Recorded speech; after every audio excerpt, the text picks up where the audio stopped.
তাহলে ভগবানকে যদি কেউ বলে, হে ঠাকুর সারা রাত্রি জেগে আমি তোমার কীর্তন শুনবো, আমার যেন কিছু অর্থ উপার্জন হয়, ভগবান খুব খুশি হন। যাক বাবা, একে দুটো পয়সা দিলে অন্তত আমার দায় শোধ হলো। আমার মেয়েটার বিয়ে হচ্ছে না, যেন ঠাকুর মেয়েটার বিয়ে হয়ে যায়, ঠিক আছে ঠিক আছে, হয়ে যাবে। ঠাকুর আমার যেন স্বর্গপ্রাপ্তি হয়, হয়ে যাবে। কিন্তু যদি কেউ বলে ফেলে, ঠাকুর আমি সারা রাত্রি তোমার কীর্তন শুনবো, তোমার কাছে যে প্রেম আছে সেই প্রেম যেন আমি পাই, অমনি কৃষ্ণ বলবেন, আবার ওদিকে হাত বাড়ানো কেন বাবা? ওইটা বাদ দিয়ে অন্য কিছু চাও না? হ্যাঁ, গাড়ি চাও, বাড়ি চাও, জায়গা জমি চাও, ছেলের চাকরি চাও, মেয়ের ভালো স্বামী চাও, বা অসুস্থ আছো, সুস্থ হবার জন্য বাসনা করছো, করো, কিন্তু প্রেম কেন চাইছো? সেই জন্য বলছে, কৃষ্ণ যদি ফিরে কভু ভুক্তি মুক্তি দিয়া। ভুক্তি মানে ভোগ, আর মুক্তি মানে মোক্ষ, দুটোই লাগে। কিন্তু শুধু ভোগ যদি করে যায় কেউ, তাহলে মনুষ্য জন্ম তার পরিপূর্ণভাবে সার্থক হয় না।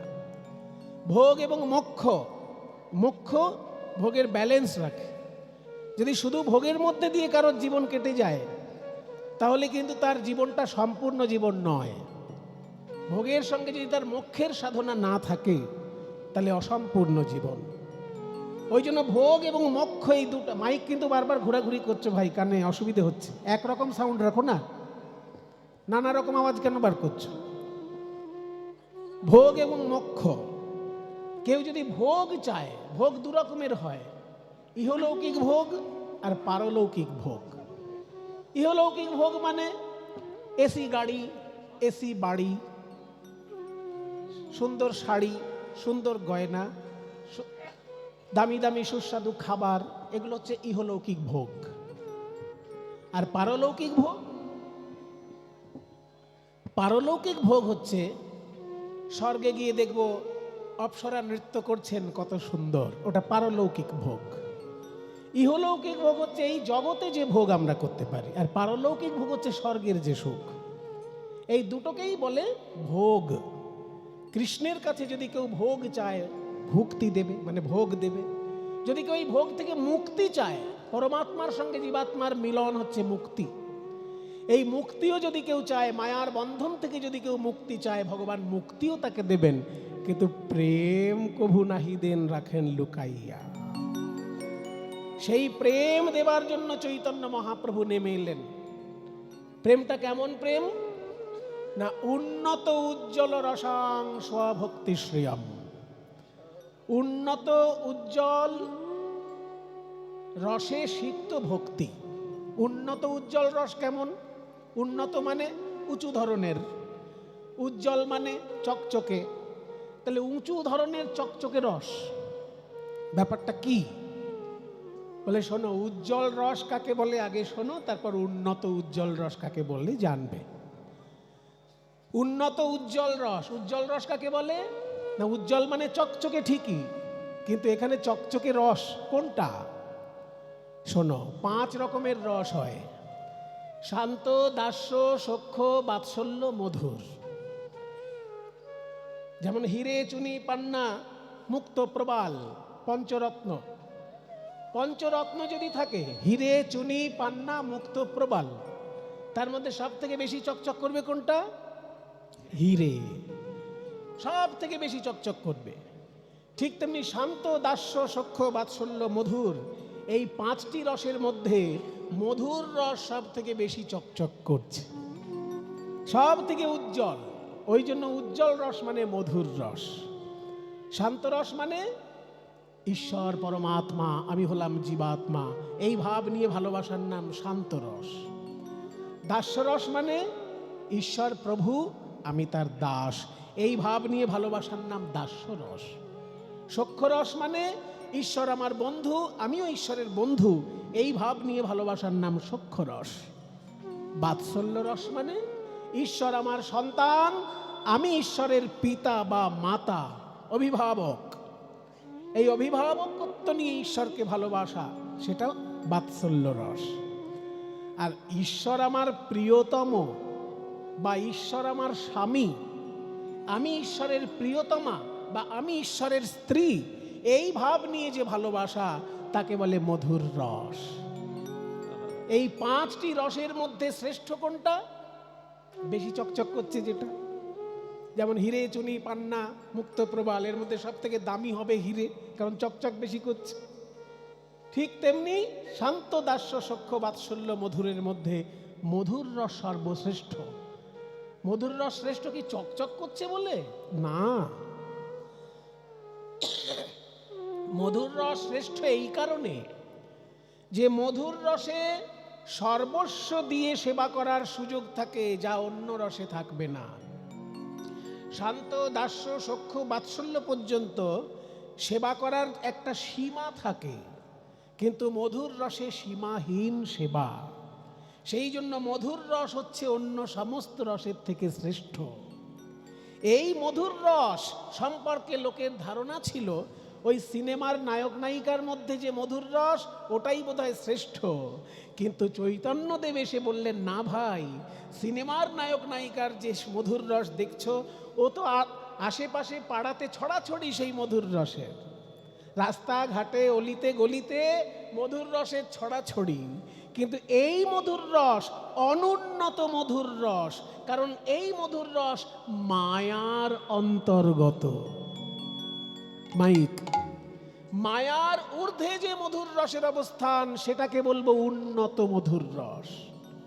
যে মধুর রস সিনেমার পর্দায় দেখছো, যে মধুর রস পাশের বাড়িতে দেখছো, যে মধুর রস নিজের বাড়িতে দেখছো, এ সবই মধুর রস। স্বামী স্ত্রীর প্রেম বা প্রিয়তম প্রিয়তমার প্রেম, এটাই তো মধুর রস। কিন্তু এই মধুর রস উন্নত মধুর রস নয়, এটা অনুন্নত মধুর রস। কেন মশাই অনুন্নত মধুর রস বলছেন? বলছি এই কারণে, এই মধুর রসের প্রধান আশ্রয় হচ্ছে দুটি দেহ, একটা পুরুষ দেহ, একটা নারী দেহ, আর দুটি দেহই কিন্তু রক্ত, হাড়, মাংস দিয়ে তৈরি। এই মধুর রসের প্রধান অবলম্বন দুটি দেহ, পুরুষ দেহ আর নারী দেহ, প্রেমিক প্রেমিকা। কিন্তু দুটো দেহই রক্ত, হাড়, মাংস দিয়ে তৈরি।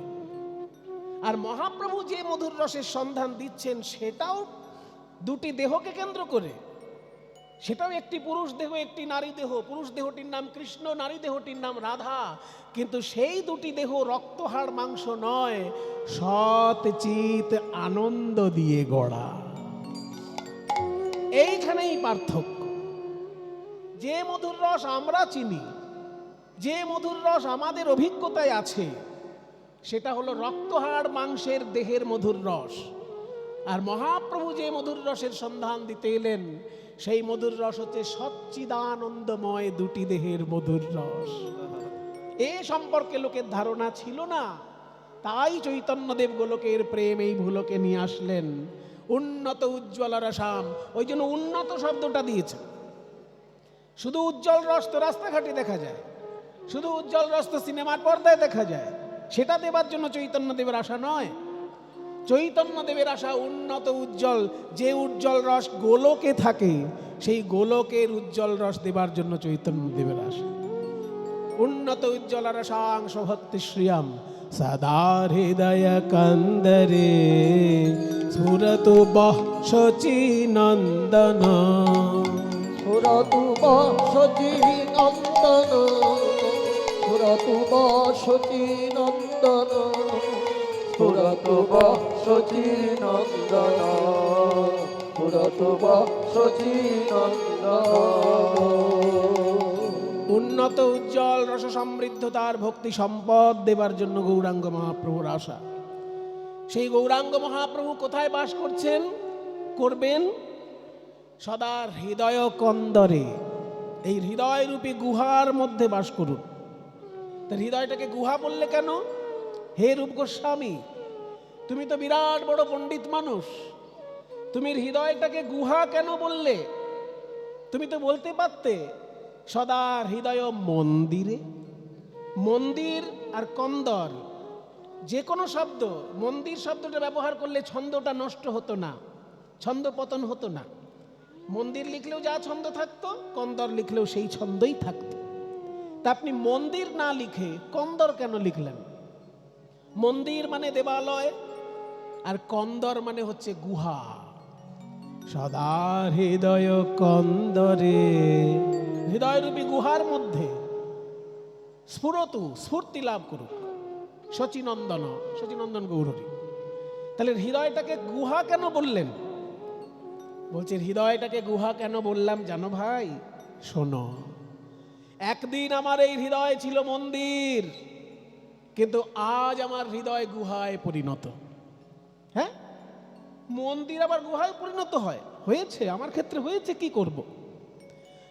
মন্দিরে থাকে দেবতা আর গুহায় থাকে হিংস্র পশু, বাঘ, সিংহ, শিয়াল, খ্যাঁক শিয়াল, এরা সব গুহার মধ্যে থাকে।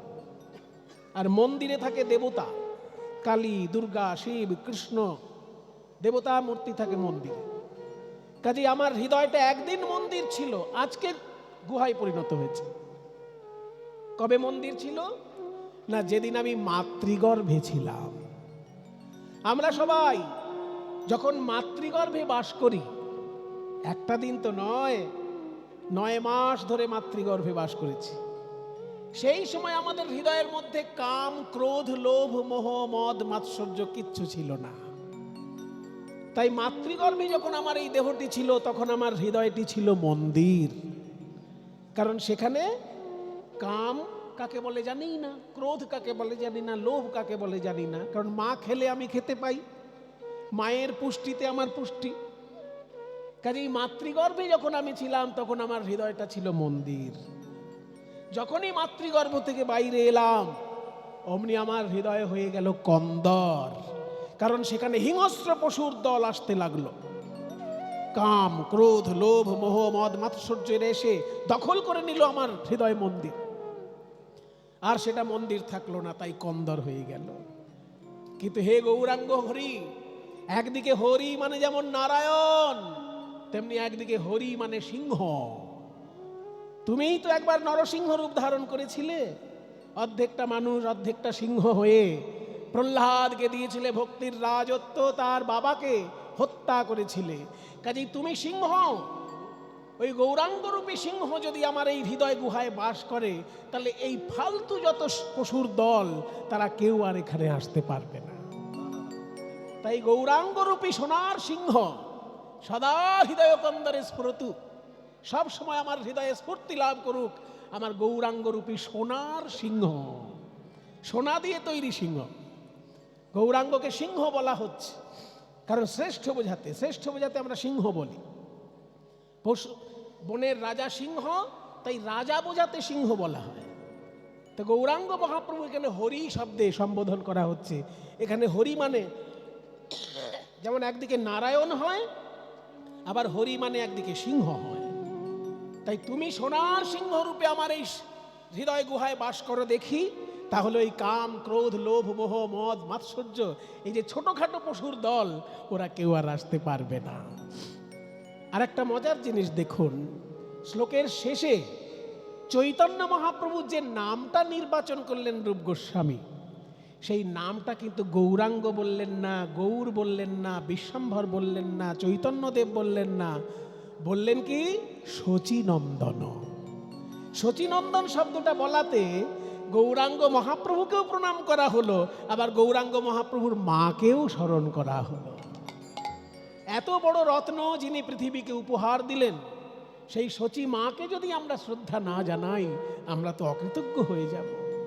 তাই রূপ গোস্বামীর শব্দ নির্বাচন দেখুন। গৌরাঙ্গ মহাপ্রভুকে প্রণাম জানাতে গিয়ে গৌরাঙ্গ বললেন না, চৈতন্যদেব বললেন না, নিমাই বললেন না, গৌর বললেন না, বিশ্বম্ভর মিশ্র বললেন না, বললেন শচীনন্দন।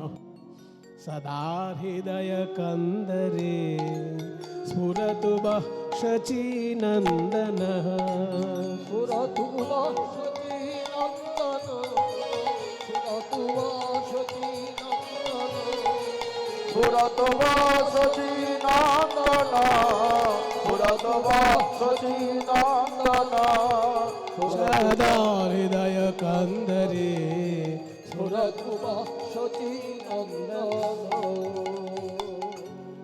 এই যে সংস্কৃত শ্লোকটি শুনলেন, রূপ গোস্বামী পাদের লেখা। এই রূপ গোস্বামী এবং সনাতন গোস্বামী সম্পর্কেই আজকে আমরা একটু জানব। দেখুন, এইখানে তাদের চিত্র বিরাজ করছে কীর্তনের আসরে। সবাই মিলে একবার বলুন দেখি, হাত জোড় করে সবাই মিলে একবার বলুন, জয় রূপ সনাতন ভট্ট রঘুনাথ ভট্ট রঘুনাথ শ্রীজীব গোপাল ভট্ট দাস রঘুনাথ। দাস রঘুনাথ এই ছয় গোসাইয়ের করি এই ছয় গোসাইয়ের করি চরণ বন্দ চরণ বন্দ যাহা হইতে যাহা হইতে বিঘ্ন না বিঘ্ন না অভীষ্ট পুর। অভিষিত পুর। এই ছয় গোসাই যবে এই ছয় গোসাই যাবে ব্রজে কইলেন বা ব্রজে কইলেন বা রাধা কৃষ্ণ নিত্য লীলা নিত্য লীলা করিলেন প্রকাশ। করিলেন প্রকাশ। এই ছয় গোসাই যবে এই ছয় গোসাই যাবে করুণা করিবে করুণা করিবে ব্রজে রাধা কৃষ্ণ সেবা কৃষ্ণ সেবা অবশ্য পাইবে। অবশ্যই পাইবে। তাহলে এই যে ছয় জনের শ্রীমূর্তি দর্শন করুন, বৈরাগ্যের বেশ, অথচ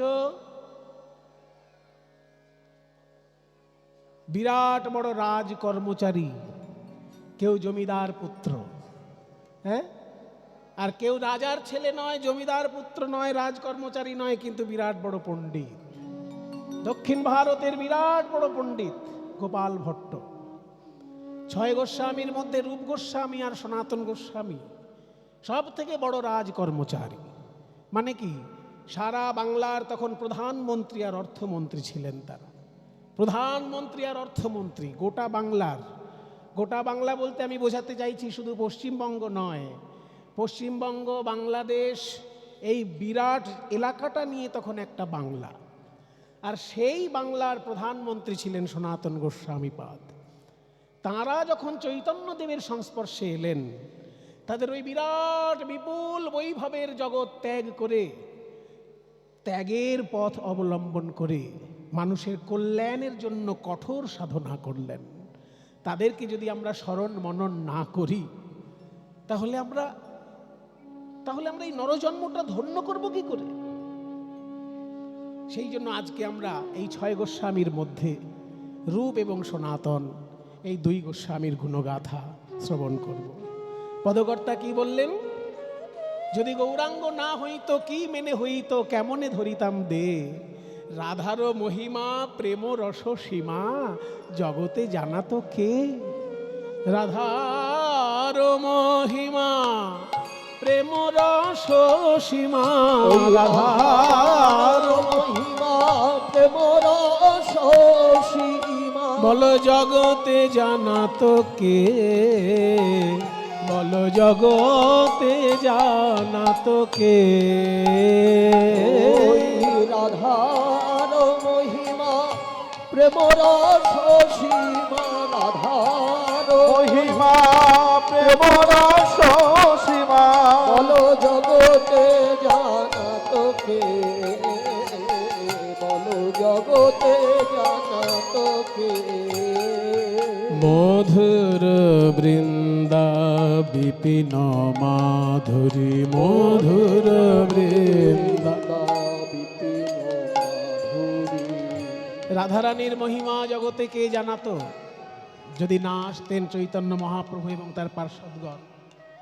কে জানাতো রাধারানীর মহিমা? মধুর বৃন্দা বিপিন মাধুরী, বৃন্দাবনের মাধুরী বা কে জানাতো? এই যে মধুর বৃন্দা বিপিন মানে মধুর বৃন্দাবন, তার মাধুরী, মাধুর্য। যেহেতু বৃন্দাবনের মাধুর্যের কথা বলছি, ওই জন্য যে সুরটা গাইছি, এই রাগটির নাম বৃন্দাবনী সারং। রাগটি যে সুরটা চলছে, এই সুরটার নামও কিন্তু, রাগটার নামও বৃন্দাবনী সারং। মধুর বৃন্দা বিপিন মাধুরী, মধুর বৃন্দা বিপিন মাধুরী। পা মা পা মরে রে মা মরে সারে সারে নিসা নিসা রে মারে সা নিসা নিসা রে মা মা মা মা মারে সারে নিসা নিসা রে মা মরে রে মা পা নি নি মা পা নি নি নি নি মা পা নি সা রে রে মা সা রে নিসা মারে জানি সা মারে জানি সা রে জানি সা সা জানি নি বাবা রে সা জানি নি বাবা মামা রে সা রে নি সা মধুর বৃন্দা বিপিন বৃন্দাবন বিপিন মাধুরী, মধুর বৃন্দা বিপিন তাতে প্রবেশ চাতুরী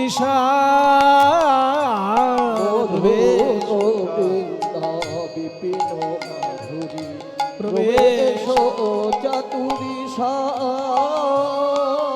বৃন্দাবনের মাধুর্য কেউ জানতো না, আর বৃন্দাবনে প্রবেশের যে চাতুরী, ও মায়েরা, বৃন্দাবন দর্শন আর বৃন্দাবন প্রবেশ এক জিনিস নয়। পকেটে পয়সা থাকলে আপনি গাড়ি করে বৃন্দাবন ঘুরে চলে আসতে পারেন, কিন্তু বৃন্দাবনে প্রবেশ করতে পারবেন না। এখানে প্রবেশ মানে কি বোঝাচ্ছি? মনে করুন কারো যদি পকেটে পয়সা থাকে, সে কলেজ স্ট্রিটে যাবে, ক্যালকাটা ইউনিভার্সিটি দেখে চলে আসবে। কিন্তু ক্যালকাটা ইউনিভার্সিটি দেখে আসা আর ক্যালকাটা ইউনিভার্সিটি থেকে MA পাস করে আসা দুটো এক জিনিস কি? যে ক্যালকাটা ইউনিভার্সিটিতে পড়বে, ইংরেজি অনার্স, ইংরেজি MA, সংস্কৃত MA, এগুলো যদি কেউ পাস করে আসতে চায় কলকাতা বিশ্ববিদ্যালয় থেকে, আর যে একবার কলেজ স্ট্রিটে ঘুরতে গিয়ে দেখে এলো, এই দুটো জিনিস কি এক? কাজেই ইউনিভার্সিটি দেখে আসা আর ইউনিভার্সিটিতে পাস করে আসা যেমন এক জিনিস নয়, ঠিক তেমনি বৃন্দাবন দর্শন করে আসা আর বৃন্দাবনে প্রবেশ এক জিনিস নয়। বৃন্দাবনে প্রবেশ বলতে কি বোঝায়? না গোপী ভাবে ডুবে গিয়ে রাধা গোবিন্দের সেবা, নিজেকে গোপী চিন্তা করে, নিজেকে বৃন্দাবনের একটি কিশোরী গোপী ভেবে রাধা গোবিন্দের যে সেবা, সেটা হলো বৃন্দাবনে প্রবেশ। তার কৌশলটা কি কেউ জানতো না, মহাপ্রভুর জন্য লোকে জানতে পারলো। মহাপ্রভুর এই রূপ সনাতন এনাদেরকে জানিয়েছেন, আর এনারা গ্রন্থের মধ্যে লিখে রেখেছেন। মধুর বৃন্দা বিপিন মাধুরী, মধুর বৃন্দা বিপিন মাধুরী। মধুর বৃন্দা বিপিন মাধুরী। প্রবেশ চাতুরী আর বড় যুবতী ভাবের ভকতি, বড় যুবতী ভাবের ভকতি। জানার শকতি হইত কার, শকতি হইত কার। ওই বড় যুবতী ভাবের ভকতি, জানার শকতি হইত কার, শকতি হইত কার। রাধারানী সম্পর্কে কেউ জানতো না, বৃন্দাবনের মাধুর্য সম্পর্কে কেউ জানতো না, সব মহাপ্রভু জানালেন। তাই বলি ভাই, গাও গাও পুন গৌরাঙ্গের গুণ, তোমরা গাও গাও পুন গৌরাঙ্গের গুণ, গাও গাও পুন, তোমরা গাও তোমরা গাও তোমরা গাও তোমরা গাও,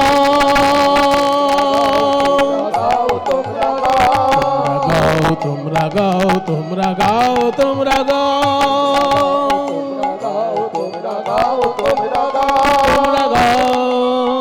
তোমরা গাও তোমরা গাও তোমরা গাও, তোমরা গাও গাও পুন গৌরাঙ্গের গুণ, গাও গাও পুন, গাও গাও গাও পুন গৌরাঙ্গের গুণ, গাও গাও পুন গৌরাঙ্গের গুণ, গাও গাও পুনঃ, পুনঃ মানে বারবার, বারবার গাও, গৌরাঙ্গের গুণও। তবে গৌরাঙ্গ মহাপ্রভুর গুণ গাইতে গেলে একটা শর্ত আছে, সরল করিয়া মন, সরল করিয়া মন। আস্তে, মনের মধ্যে যদি জিলিপির প্যাঁচ থাকে তাহলে গৌরাঙ্গের গুণে গিয়ে কোনো লাভ নেই ভাই। ও শুধু বুলি আওড়ানো হবে। মনে জিলিপির প্যাঁচ আর মুখে গৌরাঙ্গের গুণগাথা, তাহলে ও বুলি আওড়ানো ছাড়া তোমার কিছু হচ্ছে না। কাজেই টিয়া পাখি যেমন রাধা বলে কৃষ্ণ বলে কিন্তু মানে বোঝে না।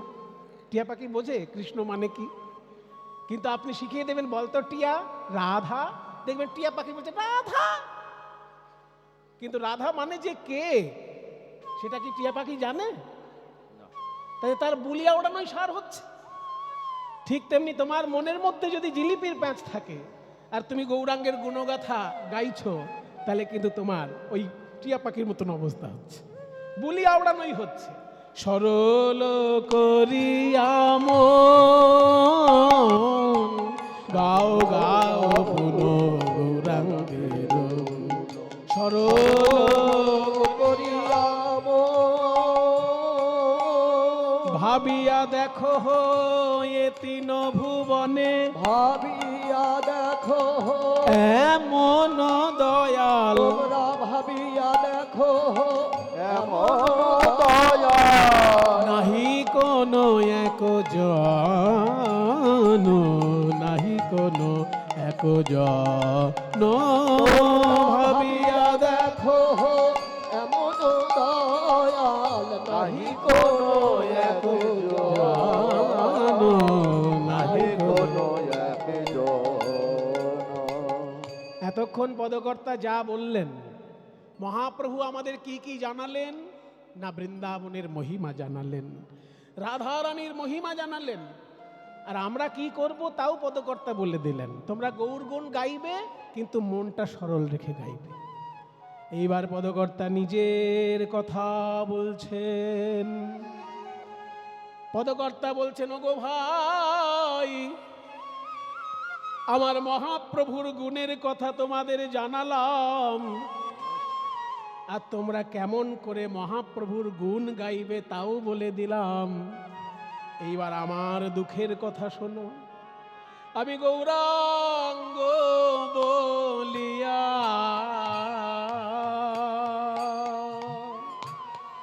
না গেলাম গলিয়া, হবে কেমনে সাধন সিদ্ধি। আমি গৌরাঙ্গ বলিয়া নাগে নগলিয়া, কেমন সাধন সে আমি গৌরাঙ্গ বলিয়া নাগে নগলিয়া, হবে কেমনে সাধন সিদ্ধি। আমি গৌরাঙ্গ বলিয়া না গেলাম গলিয়া, হবে কেমনে সাধন সিদ্ধি। বাসু ঘোষ হিয়া পাষাণ দিয়া,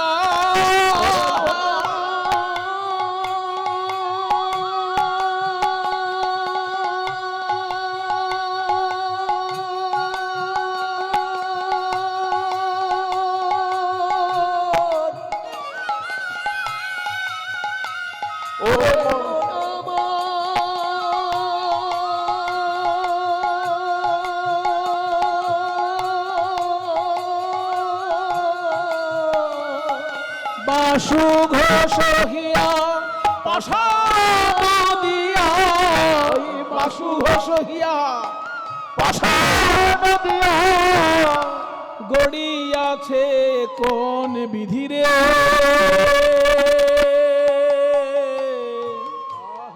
হৃদয় আমার পাষাণ দিয়া গড়িয়াছে কোন বিধি।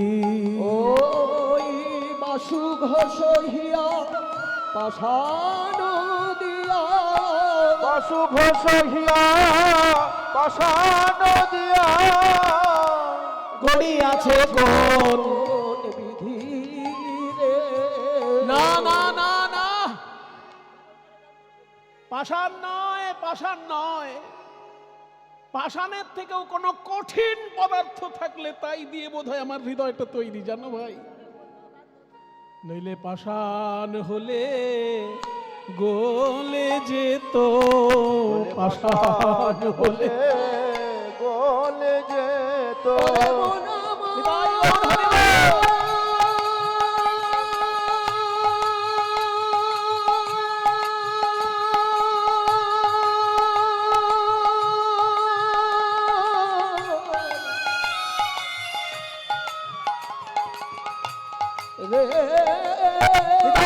ওরে মন রে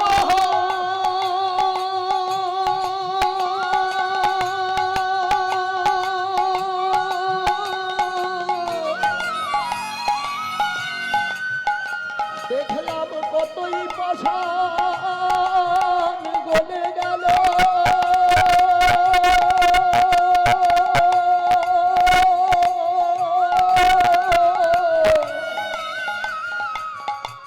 ওই নবদ্বীপার নীলাচলে আমার মহাপ্রভুর লীলার গুণে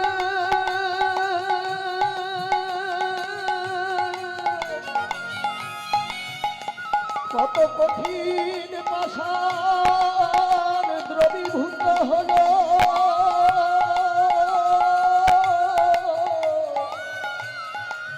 আমার হৃদয় পাষাণ গল্ল না রে ওরে মন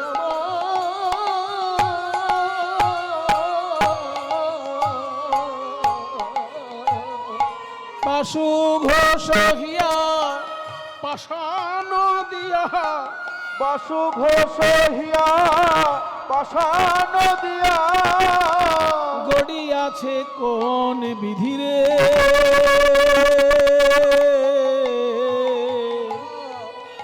গড়ি আছে কোন বিধি পাষাণ দিয়া গড়িয়াছে কোন বিধি রে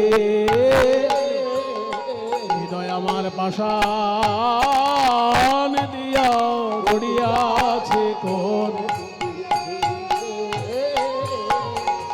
পাষাণ দিয়া পাষাণ দিয়া গড়িয়াছে গড়িয়াছে দিয়া গড়িয়াছে কোন বিধি রে পাষাণ দিয়া গড়িয়াছে কোন বিধি রে হৃদয় পাষাণ দিয়া গড়িয়াছে কোন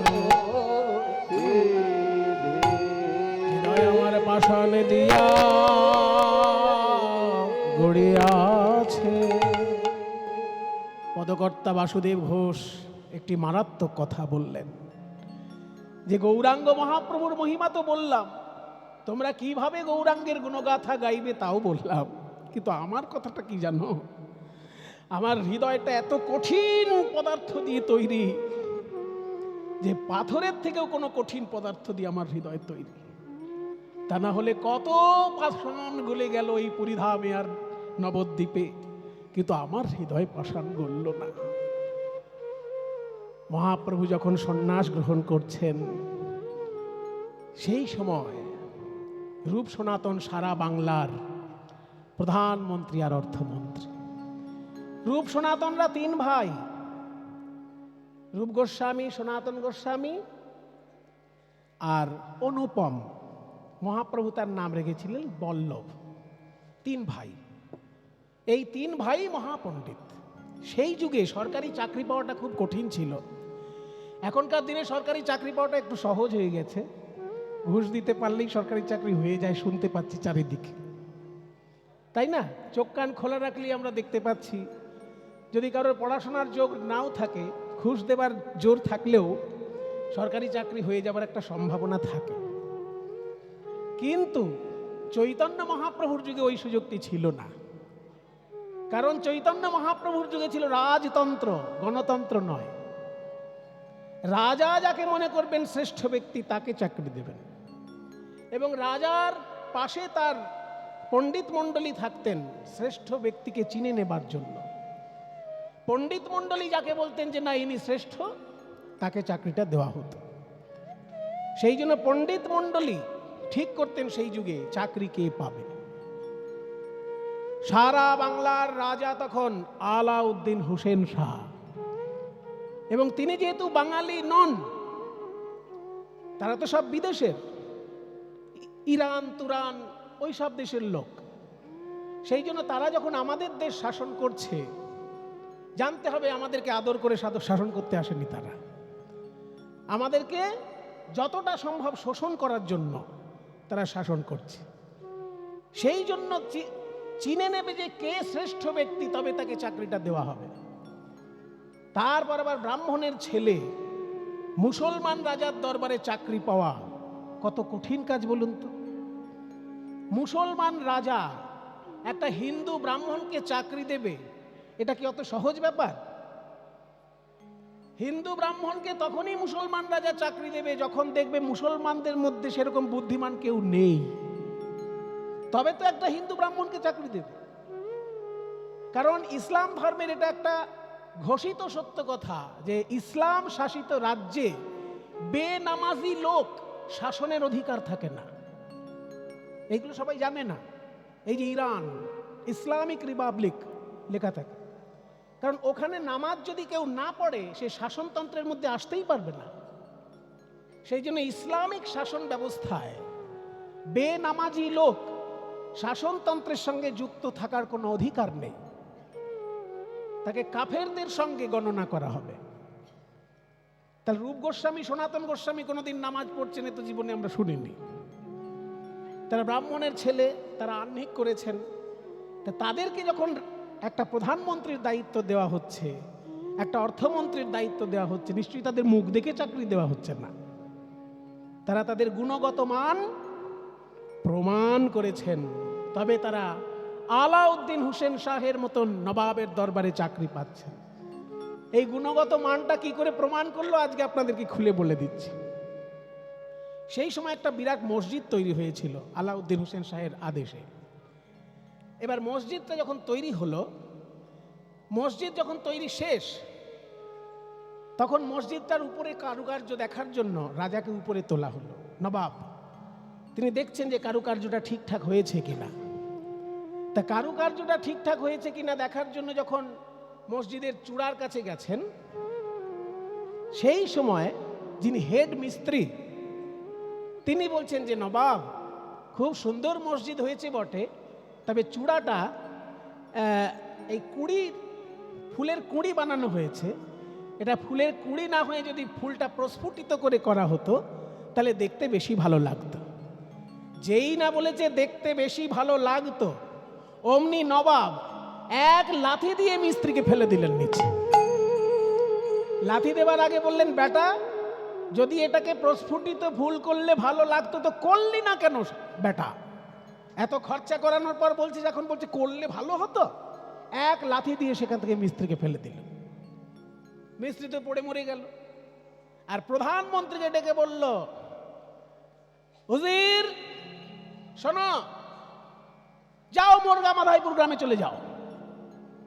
এবার মুরগা মাধাইপুর গ্রামে চলে যাও বলে দিল, কিন্তু কেন যাও সেটা তো বলল না। এবার প্রধানমন্ত্রী যিনি, তিনি মুরগা মাধাইপুর গিয়ে গ্রামে ঘুরঘুর করছেন। নবাব যেতে বলেছে, উনি চলে এসেছেন, কিন্তু কেন এসেছেন জানেন না। ওই মুরগা মাধাইপুর গ্রামে ছিলেন রূপ গোস্বামী আর সনাতন গোস্বামী আর অনুপম, তিন ভাই। তারা বারান্দায় বসে শ্রীমদ্ ভাগবত চর্চা করছিলেন। বরহা পীড়ম নটবর বপুঃ কর্ণयो কর্ণিকারম বিভ্রদবাসো কনক কপিশং বৈজয়ন্তীং চ মালাম গন্ধার্মেণোরধর সুধয়া পূরয়ন গোপবৃন্दै বৃন্দারণ্যং स्वपद रमण प्राविशद गीत कीर्ति प्राविशदि गीत कीर्ति प्राविशदि गीत कीर्ति प्राविशदि गीत कीर्ति प्राविशदि गीत कीर्ति प्राविशद गीत कीर्ति। দুই ভাই তিন ভাই মিলে ভাগবতের চর্চা করছে। বরহা পীড়ম নটবর বপু, মাথায় রয়েছে ময়ূরের পালক কৃষ্ণচন্দ্রের। আর দেখতে কেমন শ্রীকৃষ্ণকে না, নট বড় বপু।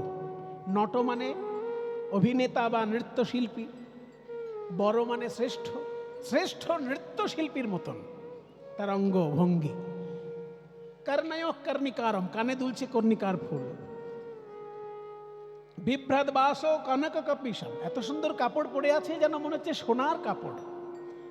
বৈজয়ন্তীঞ্চ মালাম, যে মালা পরে আছেন তাতে 5 রঙের ফুল আছে।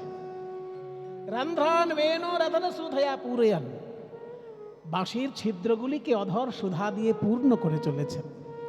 দাদা দাদা বল ভাই, দেখো কি সুন্দর ভাগবতের ভাষা। আমরা হলে বলতাম কি, বাঁশির ছিদ্রতে ফুঁক দিলেন গোবিন্দ। কিন্তু ভাগবত কি বলছে, বাঁশির ছিদ্রগুলিকে অধর সুধা দিয়ে পূর্ণ করে দিচ্ছে। এই তো ভাগবতের মাধুর্য। আমরা হলে বলতাম বাঁশির ফুটোতে কৃষ্ণ ফু দিচ্ছে, কিন্তু ভাগবত বলছে বাঁশির ছিদ্রতে গোবিন্দ আমার অধরের সুধা দিয়ে পূর্ণ করে দিচ্ছেন। এর তত্ত্বটা কি? তত্ত্ব হলো যে যদি কারোর জীবনটা ভগবানের চরণে সঁপে দেয়, তার জীবনে যদি ছিদ্র থাকে, ত্রুটিপূর্ণ জীবন যদি থাকে, গোবিন্দকে সঁপে দিলে তিনি অধরের সুধা দিয়ে পূর্ণ করে দেবেন, অমৃত দিয়ে পূর্ণ করে দেবেন আপনার ত্রুটিপূর্ণ জীবনটাকে। এইরকম যখন ভাগবতের শ্লোক বিশ্লেষণ করছে, দেখছে প্রধানমন্ত্রী সামনে দিয়ে যাতায়াত করছে। ও মন্ত্রী মশাই, আসসালামু আলাইকুম। হ্যাঁ ওয়ালাইকুম সালাম। আপনি এরকম রাস্তার সামনে দিয়ে যাতায়াত করছেন কেন? পণ্ডিত, ও অং বং চং শ্লোক পাঠ করছো, ওইসবই করো, তোমাদের অত জানার দরকার নেই আমি কেন রাস্তা দিয়ে ঘুরঘুর করছি। বলে না না, বলুন না পণ্ডিত মশাই, বলুন না মন্ত্রী মশাই, আপনি আমাদের দেশের প্রধানমন্ত্রী, আপনার চিন্তা হলে তো আমাদের খারাপ লাগে। আমরা দেখছি বারান্দার সামনে দিয়ে আপনি বারবার যাতায়াত করছেন কেন? প্রধানমন্ত্রী বললেন, শোনো পণ্ডিত,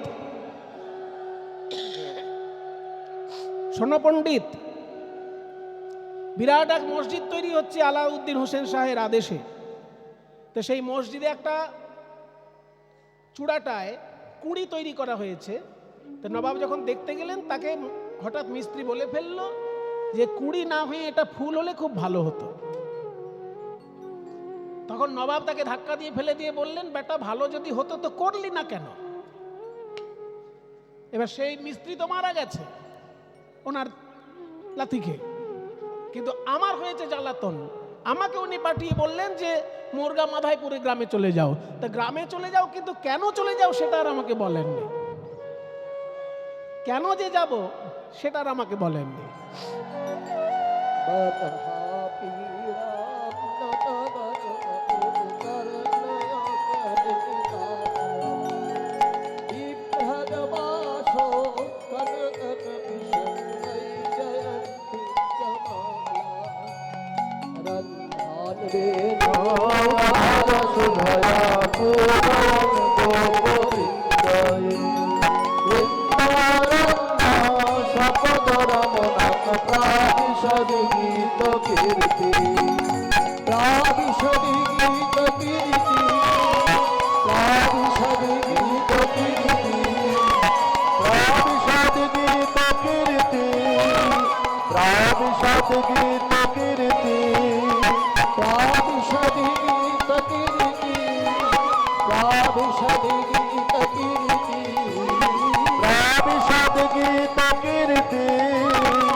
জয় নিতাই। এনারা যে উপহার রাধাকৃষ্ণের শ্রীবিগ্রহ যা দান করলেন, ওনারা বৃন্দাবনের একজন বিশেষ মহারাজের আশ্রিত।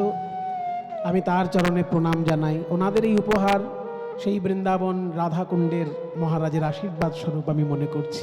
নিতাই গৌর প্রাণ কৃষ্ণ বাবা। প্রাণকৃষ্ণ দাস মহারাজ রাধাকুণ্ড, 113 বছর বয়স ওনার। 6 গোস্বামী গুরু পরম্পরা উনি। কাজেই এই আশীর্বাদ আমি ওনার আশীর্বাদ বলেই মনে করছি। উনি আমার প্রণাম গ্রহণ করুন। জয় গুরু। ও মন্ত্রী মশাই, তাহলে নবাব আপনাকে পাঠিয়েছে মোরগা মাধাইপুর গ্রামে, কিন্তু কেন পাঠিয়েছে সেটা বলেননি, তাই তো? হ্যাঁ হ্যাঁ, ওই জন্যই তো আমার মাথা এখন চিন্তায় ফেটে যাচ্ছে যে এরপর গিয়ে আমি যদি দেখা করি, নবাব আমাকে কি বলবে কে জানে। কেন আসতে বলেছেন সেটা বলেননি, এই গ্রামে আসতে বলেছেন। তখন সনাতন বলছেন, শুনুন, নবাব যখন আপনাকে এই গ্রামে পাঠিয়েছে, আপনি এক কাজ করুন, এই গ্রামের সব থেকে বড় রাজমিস্ত্রি যিনি, তাকে সঙ্গে নিয়ে যান। হ্যাঁ হ্যাঁ, রাজমিস্ত্রিকে ধাক্কা দিয়ে ফেলে দিয়েছেন। রাজমিস্ত্রি বলেছে যে এটা কুড়ি না হয়ে ফুল হলে ভালো হতো, সেই জন্যই তো ধাক্কা দিয়ে ফেলে দিয়েছেন। তাহলে একটা নতুন রাজমিস্ত্রি নিয়ে যান, যেটা ওইটাকে ফুলে পরিণত করবে। যান, আপনাকে আর চিন্তা করতে হবে না।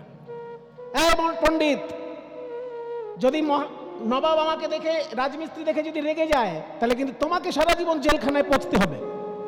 ঠিক আছে ঠিক আছে, আমার মতন একটা সাধারণ নাগরিক, তার জীবন চলে গেলে কি হয়, কিন্তু আপনি যেভাবে চিন্তা করছেন দেশের জন্য, আপনার চিন্তা দেখে আমার চিন্তা হচ্ছে। যা দোষ হবে আমার হবে। আপনি একজন রাজমিস্ত্রি নিয়ে যান, আপনি আমার কথা বলবেন, যদি নবাব শাস্তি দেন, আমি গিয়ে সেই শাস্তি মাথা পেতে নেব। ঠিক আছে পণ্ডিত, এই পণ্ডিতের নাম ঠিকানা লিখে রাখ। হ্যাঁ, লিখে রেখেছ? চলো। এক প্রধান বড় রাজমিস্ত্রি সঙ্গে নিয়ে নবাবের দরবারে হাজির হলেন সেই পুরনো প্রধানমন্ত্রী। নবাব বলছে, হুজুর, তুমি মোরগা মাথায়পুরে গিয়েছিলে, ফিরে এলে? জি হুজুর। আচ্ছা, সঙ্গে কাকে এনেছো? ওই মোরগা মাথায়পুরের ওইখানে সব থেকে বড় একজন রাজমিস্ত্রি, ওনাকে ধরে এনেছে। রাজমিস্ত্রি? আমি না, আমি না, আমি না, আমি না, আমি আনিনি, আমি আনিনি, ওইখানকার পণ্ডিত পাঠিয়েছে। পণ্ডিত পাঠিয়েছে? হ্যাঁ হ্যাঁ হ্যাঁ, পণ্ডিতের নাম ঠিকানা লিখে এনেছে হুজুর। ঠিক আছে, ওই পণ্ডিতকে সসম্মানে হাতির পিঠে চাপিয়ে আমার কাছে নিয়ে এসো। এই হচ্ছে চাকরি পাওয়ার ইতিহাস রূপ সনাতনের। ওই পণ্ডিতকে হাতির পিঠে চাপিয়ে আমার রাজদরবারে নিয়ে এসো, কারণ তুমি আমার প্রধানমন্ত্রী। আমি তোমাকে বললাম মোরগা মাধাইপুর চলে যাও, কিন্তু কেন যাও সেটা আমি মুখে বলিনি, আর তুমি ওই গ্রামে গিয়ে ঘুরঘুর করছো। অথচ ওই গ্রামে এমন বুদ্ধিমান পণ্ডিত আছে, যিনি আমার মনের কথা বুঝতে পেরে তোমাকে বলেছেন রাজমিস্ত্রি সঙ্গে নিয়ে যান। কাজেই আমার মুখের কথা না জেনে আমার মনের কথা যে বুঝতে পারবে, সেই তো আমার প্রধানমন্ত্রী হবার উপযুক্ত মানুষ। সে হিন্দু না ব্রাহ্মণ না মুসলমান আমি দেখব না। আমার দেশের কল্যাণের জন্য আমার মনের কথা যে না বলতেই বুঝে যায়, সেই হবে আমার প্রধানমন্ত্রী। তাই সেদিন থেকে সনাতন গোস্বামী হলেন সারা বাংলার প্রধানমন্ত্রী। আর তার পরিবারটাকে এতই ভালো লেগে গেল আলাউদ্দিন হোসেন শাহের, যে তার ভাই, মেজ ভাই রূপ গোস্বামীকে করে দিলেন অর্থমন্ত্রী, আর ছোট ভাই অনুপমকে করে দিলেন সচিব। এই তিনটে বিভাগ তিনজনকে দিয়ে তারা রাজকর্মচারী হয়ে গেল সেদিন থেকে। সারা বাংলার প্রধানমন্ত্রী সনাতন, সারা বাংলার অর্থমন্ত্রী রূপ গোস্বামী, আর সচিব মহাশয় হচ্ছেন অনুপম। এই তিন ভাই নবাবের সেবা করেন, কিন্তু তারা তলে তলে খবর পেয়েছেন যে নবদ্বীপে নাকি একটা ছেলে জন্ম নিয়েছে, তার নাম নিমাই পণ্ডিত। সে নাকি অনেক সমাজ সংস্কারের কাজ করেছে এবং অবশেষে সে নাকি সন্ন্যাসী হয়ে পুরীধামে চলে গেছে। তাই সনাতন আর রূপের মনে খুব দুঃখ যে নিমাই পণ্ডিতকে আমরা সরাসরি দেখতে পেলাম না। রাজ কর্মচারী হয়ে, প্রধানমন্ত্রী হয়ে, অর্থমন্ত্রী হয়ে বাস করছি, কোনোদিন কি তাকে দেখতে পাবো না? কোনোদিন কি তিনি আমাদেরকে দেখা দেবেন না? এই চিন্তা করে তিন ভাই আলাউদ্দিন হোসেন শাহের রাজ কর্মচারী হয়ে, প্রধানমন্ত্রী, অর্থমন্ত্রী হয়ে দেশের সেবা করছেন। আর মহাপ্রভু সন্ন্যাস নিয়ে যখন দ্বিতীয়বার এলেন বাংলায়, সেই সময় তিনি বৃন্দাবন যাবার ইচ্ছা প্রকাশ করলেন। আর এই বৃন্দাবন যাবার সময় তিনি নবদ্বীপ থেকে সোজা একদম ঝাড়খণ্ড হয়ে বৃন্দাবন যাবেন ভেবেছিলেন, মানে মালদা হয়ে ওই দিক থেকে বিহারের উপর দিয়ে বৃন্দাবন যাবেন ভেবেছিলেন। তা মালদা হয়ে যখন বৃন্দাবন যাবেন ভেবেছেন, সেই সময় মালদায় মহাপ্রভু রূপ সনাতনকে দেখা দিয়েছিলেন। এখনকার দিনে যেটা মালদা, তখনকার দিনে বলা হতো গৌড়, গয়ৌকার ডয় শূন্যর গৌড়।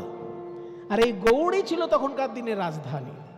বর্তমানে যেমন বাংলার দুটো রাজধানী, একটা হচ্ছে কলকাতা আর একটা হচ্ছে ঢাকা।